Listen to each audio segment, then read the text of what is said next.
students, today I have brought a new video for you, but this video is a part of a video which has already been published on YouTube channel. Drought in India part 1 has already been published on YouTube channel, and this is the second part of drought in India. And in this part we will discuss how to manage drought in India and what should be the planning for the management or for the minimizing the effect of drought in India. Drought होता क्या है? What is drought?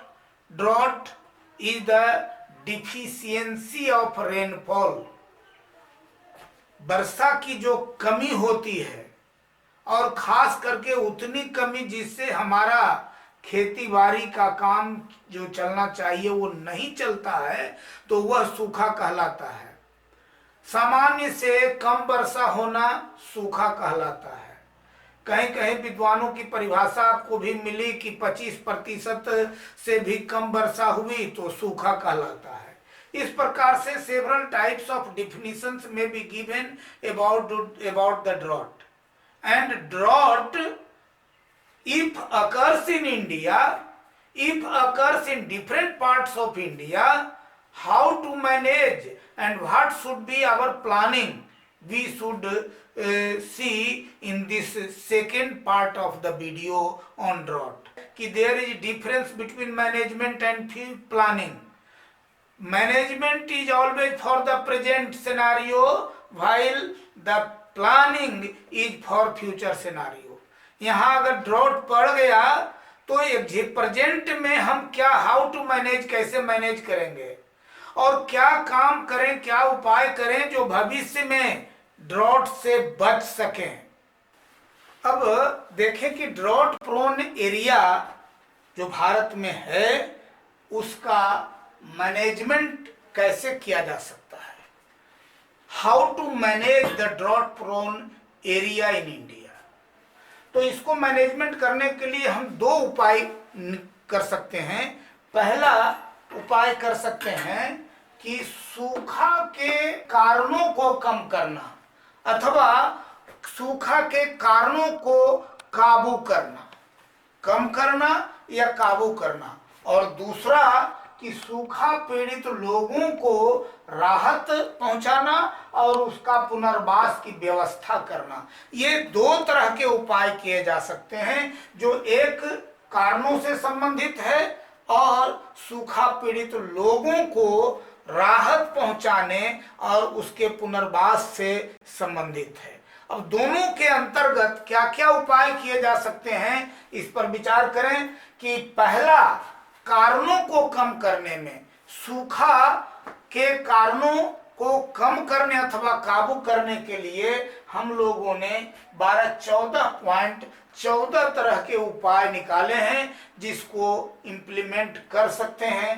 पहला, जल संसाधनों का पर्याप्त विकास कीजिए। जितने क्षेत्रों में जिन क्षेत्रों में सूखा पड़ता है वैसे क्षेत्रों में जल संसाधन का पर्याप्त विकास किया जाना चाहिए ताकि सूखा को कम किया जाए।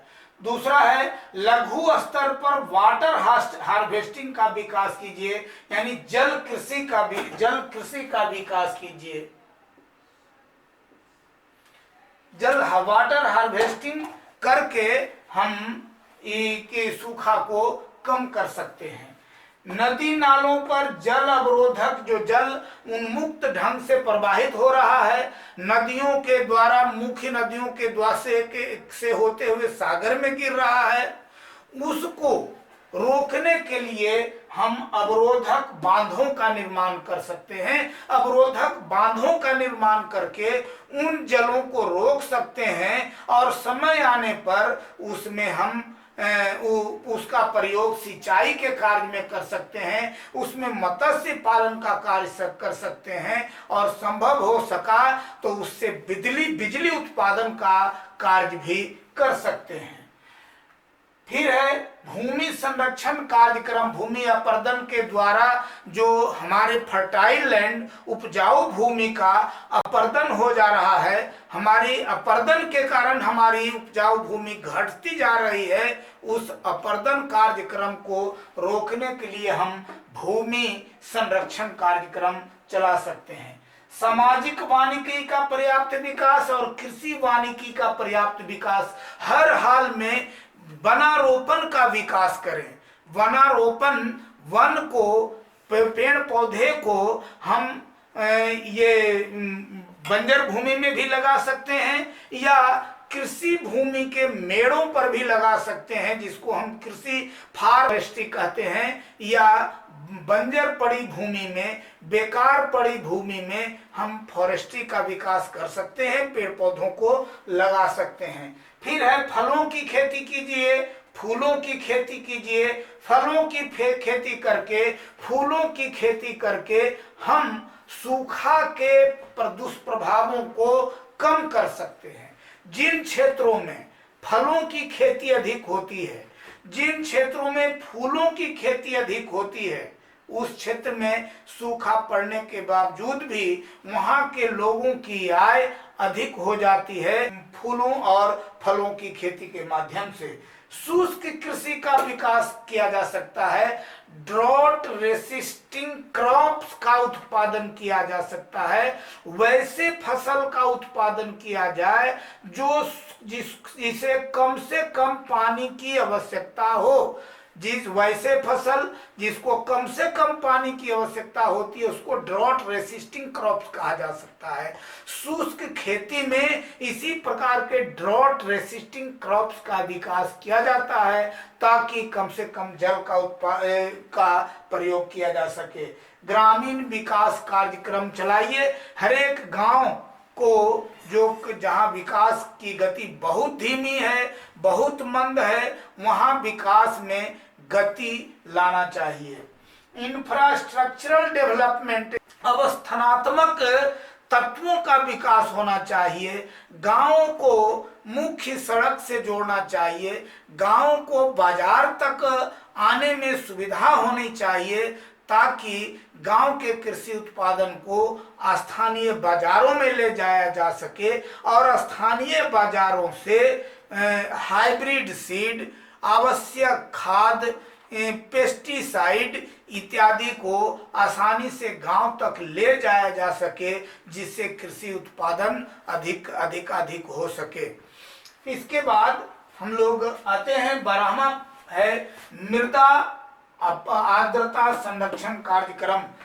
सुखाड़ में क्या होता है कि मिट्टी की आर्द्रता समाप्त हो जाती है। मिट्टी की आर्द्रता को संरक्षित करने वाला कार्यक्रम चलाया जाए ताकि उसको या मल्चिंग के माध्यम से करें या कोई अन्य विधियों के माध्यम से करें, लेकिन मिट्टी की आर्द्रता को संरक्षित करने का कार्यक्रम चलाना होगा ताकि हम सुखाड़ से बच सकें। फसल प्रतिरूप में परिवर्तन करना होगा। फसल प्रतिरूप को वैज्ञानिक पद्धति प्रदान करना होगा और राष्ट्रीय जल ग्रिड का विकास 2012 ईस्वी में जो हमारे सुप्रीम कोर्ट ने, सर्वोच्च न्यायालय ने राष्ट्रीय जल ग्रिड के निर्माण का निर्देश भारत सरकार को दिया है, वह राष्ट्रीय जल ग्रिड का विकास करके हम सूखे क्षेत्रों में जल पहुंचा सकते हैं। उन क्षेत्रों से जहां जलाधिक्य है, जहां बाढ़ की स्थिति पैदा होती है, बाढ़ की स्थिति पैदा होने वाले क्षेत्र से अतिरिक्त जल को हम उन क्षेत्रों में पहुंचा सकते हैं जहां जल सुखाड़ पड़ता है। इसके लिए वाटर ग्रिड बनाना आवश्यक होगा। अब इसका दूसरा अंग देखें, जो कि सूखा पीड़ित लोगों को कैसे राहत पहुंचाया जाए अथवा उनका पुनर्वास कैसे किया जाए। तो सूखा पीड़ित लोगों को राहत पहुंचाने के लिए तत्काल सहायता उन्हें पहुंचाया जाए, सरकार की ओर से तत्काल सहायता पहुंचाया जाए। उसे भोजन के लिए, खाने के लिए अन्न प्रदान किए जाएं और अन्य राहत प्रदान किए जाएं। सुरक्षित पेयजल वितरण राहत कार्यक्रम, वहां पेयजल का अभाव होता है, पेयजल के अभाव होने के कारण लोग अत्यधिक परेशानी में फंसते हैं। इसीलिए सुरक्षित जल की उपलब्धि उन क्षेत्रों में वहां के लोगों को होना चाहिए। आवश्यक दवाओं को भी उपलब्ध कराया जाना चाहिए ताकि वो विभिन्न प्रकार के रोगों से बच सकें। पशुओं के लिए चारा का वितरण, पशुओं के लिए जल का वितरण, यह तत्काल देने की आवश्यकता होती है। वहां जो सूखा क्षेत्र है भारत में, उन क्षेत्रों में भूजल भंडार कहां कहां स्थित है। आप देखते हैं कि कहीं तुरंत जल कम ही गहराई में जल मिलता है और उससे कुछ दूरी पर जल की गहराई बहुत अधिक हो जाती है। इसलिए अंडरग्राउंड जो वाटर रिजर्वायर है उसका पता लगाना चाहिए और उसका पता लगाने के लिए कुछ आधुनिक तकनीकों का प्रयोग करना होगा। उसके लिए रिमोट सेंसिंग, सुदूर संवेदन का प्रयोग करना होगा। उसके लिए उपग्रह मानचित्रण का प्रयोग करना पड़ेगा। उसके लिए ज्योग्राफिकल इंफॉर्मेशन सिस्टम का प्रयोग करना होगा, चाहे ज्योग्राफिकल इंफॉर्मेशन सिस्टम के माध्यम से, चाहे उपग्रह सैटेलाइट मैपिंग के द्वारा, चाहे रिमोट सेंसिंग के द्वारा संभव हो सके। लेकिन अंडरग्राउंड वाटर रिजर्वायर का पता लगाना आवश्यक है ताकि हम लोगों को सूखा से राहत दिला सकें। फिर है वर्षा जल संग्रहण हेतु लोगों को प्रोत्साहित करने का कार्यक्रम चलाइए। लोग इनर्ट होते हैं, उदासीन होते हैं। सूखा इतनी बड़ी आपदा और विपदा के रूप में आती है कि लोग मरमाहत में फंस जाते हैं। इसलिए वहां के लोगों को, सूखा पीड़ित प्रदेशों के लोगों को यह कार्यक्रम चला करके उन्हें प्रोत्साहित करना पड़ेगा ताकि वह स्थानीय जल का संग्रहण कर सके। फिर है सुरक्षित पेयजल वितरण राहत कार्यक्रम। आप एक सामान्य तौर पर पेयजल का वितरण किया जाना चाहिए। आप देखिए कि ड्रॉट प्रोन एरिया के लिए, उसके प्रबंधन के लिए, उसके नियोजन के लिए हमारे सरकार की तरफ से क्या प्रयास किया गया। सरकार कब से इस पर ध्यान दे रही है और क्या ध्यान दे रही है, यह विचारने योग्य है। हमारी भारत सरकार ने आप के समक्ष 1973 ईस्वी से सूखा ग्रस्त विकास कार्यक्रम का प्रारंभ किया है और डीपीएपी यानी drought prone area programme, DPAP के नाम से 1973-74 से एक प्रोग्राम शुरू किया है। हालांकि आजकल इस शताब्दी में, 21वीं शताब्दी में आकर के यानी 2012 ईस्वी में हमारा सर्वोच्च न्यायालय के द्वारा भारत में नदियों को श्रृंखलाबद्ध करने का सुझाव दिया गया, इंटरलिंकिंग ऑफ रिवर्स का सुझाव दिया गया कि भारत की नदियों को इंटरलिंक कर दिया जाए तो वह क्षेत्र जो बाढ़ग्रस्त है, वह बाढ़ग्रस्त क्षेत्र का अतिरिक्त पानी सूखे क्षेत्र तक पहुंचा दें तो हमारा सूखाग्रस्त क्षेत्र भी आबाद हो जाएगा। इसीलिए सूखा भारत सरकार के ये सर्वोच्च न्यायालय ने इंटरलिंकिंग रिवर्स का सजेशन भारत सरकार को 2012 ईस्वी में दिया। फिलहाल डीपीएपी यानी सूखाग्रस्त ड्रॉट प्रोन एरिया प्रोग्राम के तहत जो बात की गई वह उसका कवरेज एरिया क्या है और किस प्रकार की योजना है।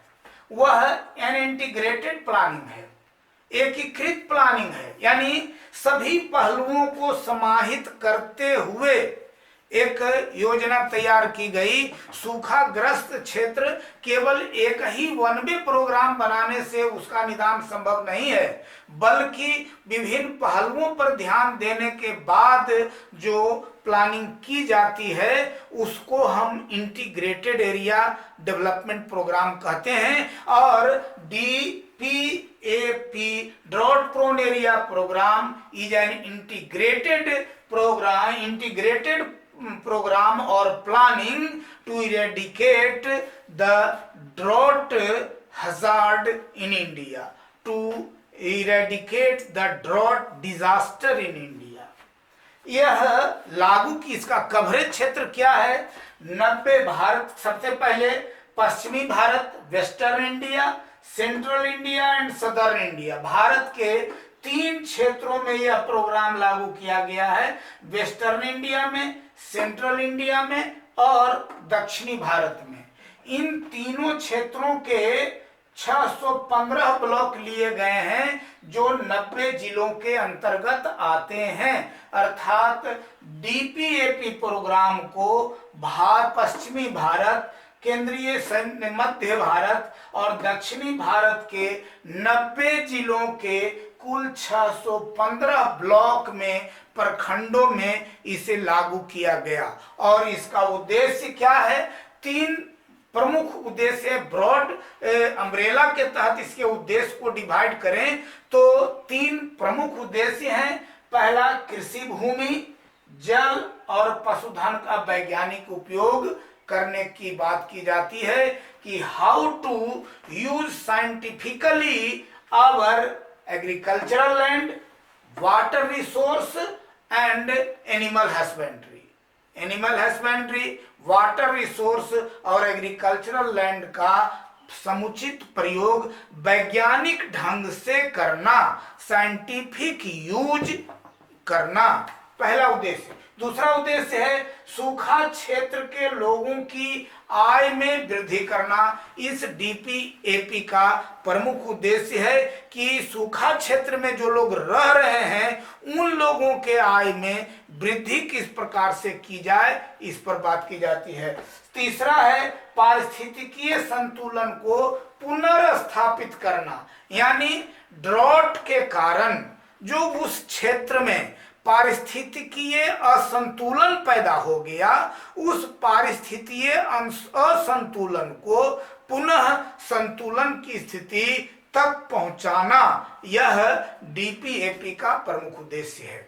अब आइए इसके तहत जो कार्य, जो स्ट्रेटजी अपनाया गया, जो रणनीतियां अपनाई गई, जो प्रमुख तत्व हैं इसके, उस पर हम लोग विचार करें। पहला, जल संसाधन का समुचित प्रबंधन कीजिए। हमारे यहाँ बहुत सारे जल बेकार नदी, सरफेस रन ऑफ के माध्यम से नदी सागर तक पहुंच जा रहा है।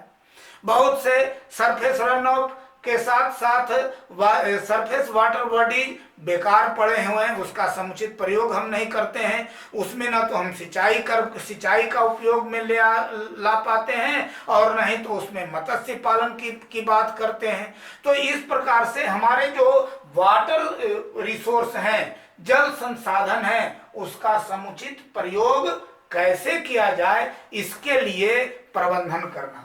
दूसरा, मृदा और आर्द्रता संरक्षण उपाय। हमारे यहाँ मृदा का अपरदन भी होता है, मिट्टी सॉइल इरोजन को कैसे कम किया जाए तथा फर्टाइल सॉइल जो है उसकी आर्द्रता को संरक्षित कैसे किया जाए, इस पर भी उपाय किए जा रहे हैं डीपीएपी के माध्यम से। वन रोपण, सामाजिक वानिकी, कृषि वानिकी पर विशेष बल, एफॉरेस्टेशन पर, वनारोपण पर इसलिए इसमें जोर दिया जा रहा है कि वन अधिक होने से सुखाड़ पड़ने की संभावना कम हो जाती है।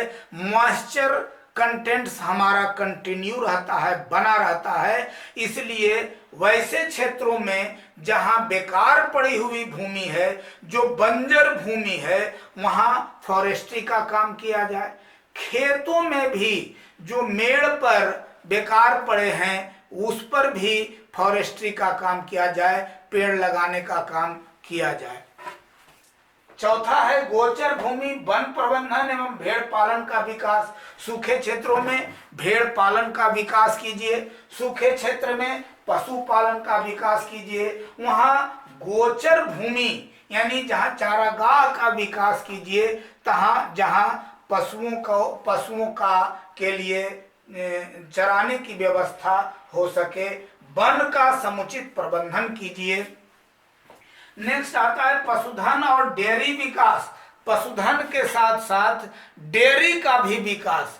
पशुधन से दूध उत्पादन होता है और दूध पर आधारित जो भी डेयरी उद्योग विकसित किए जा सकते हैं, उन उद्योगों का विकास किया जा सके, इसके लिए सरकार अपनी ओर से फाइनेंस भी कर रही है बैंकों के माध्यम से, ताकि उन क्षेत्रों में डेयरी का विकास आसानी से करके लोगों की आय बढ़ाया जा सके। छठा है फसल प्रतिरूप में परिवर्तन। हमारे यहाँ जो फसल प्रतिरूप है, फसल लगाने का तौर तरीका जो है वह समान रहता है, हर एक वर्ष एक समान होता है। इसलिए डीपीएपी कार्यक्रम के माध्यम से लोगों को यह सलाह दिया जा रहा है, किसानों को, कि आप फसल रूप में परिवर्तन करें, हाइब्रिड सीड का प्रयोग करें, सिंचाई का प्रयोग करें और इसके माध्यम से फसल प्रतिरूप में परिवर्तन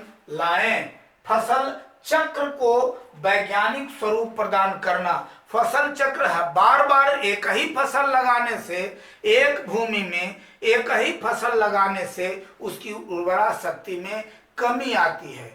मिट्टी की उर्वरा शक्ति बनाए रखें, इसके लिए वैज्ञानिक स्वरूप को, वैज्ञानिक ढंग को अपना करके फसल चक्र को अपनाना है, फसल चक्र को चक्रण करना है। छिम्मीदार फसलों के उत्पादन पर बल दिया जाता है, ताकि छिम्मीदार फसलों के बल देने से, आप अपने खेत में छिम्मीदार फसल लगाते हैं तो उससे मिट्टी की उर्वरा शक्ति न केवल बरकरार रहती है बल्कि उर्वरा शक्ति में वृद्धि भी आती है। नेक्स्ट है वैकल्पिक व्यवसायों का विकास। खास करके खेती के अलावे खेती से एलाइड एक्टिविटी जो है, उससे संबंधित क्रियाकलाप जो है, उसके विकास पर भी यह प्रोग्राम बल देता है। जल एकत्रण करें। जल जो मुक्त रूप से सरफेस रन ऑफ के द्वारा प्रवाहित होकर के सागरों में मिलता है, उस जल को किसान संग्रहित करें ताकि समय पर उसका सही उपयोग किया जा सके। लघु सिंचाई परियोजनाओं का विकास। भिन्न भिन्न क्षेत्रों में लघु सिंचाई के परियोजनाओं का विकास भी यह इस प्रोग्राम के तहत किया जा रहा है। भूमिगत पंक्तिबद्ध नहरों का निर्माण। वैसे नहर जो सतह पर सूख जाते हैं, तो डीपीएपी प्रोग्राम के तहत यह कार्य किया जा रहा है कि भूमिगत नहर का निर्माण कीजिए, पंक्तिबद्ध नहर का निर्माण कीजिए। पंक्तिबद्ध नहरों के द्वारा, भूमिगत नहरों के द्वारा सिंचाई की व्यवस्था का विकास किया जा रहा है।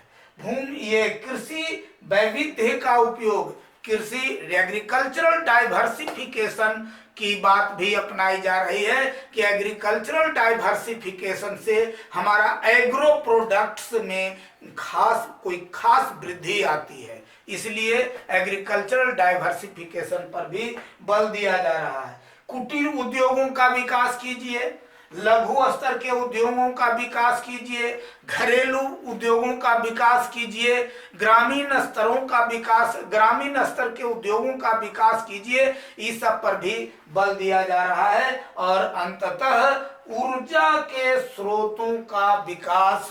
ऊर्जा के प्रमुख स्रोत के अलावे छोटे छोटे अन्य सोलर एनर्जी का विकास कीजिए, विंड एनर्जी का विकास कीजिए। सोलर एनर्जी और विंड एनर्जी के माध्यम से भी हम आराम से घरेलू स्तर पर, लघु स्तर पर, कुटीर स्तर पर उद्योगों का विकास कर सकते हैं। धन्यवाद।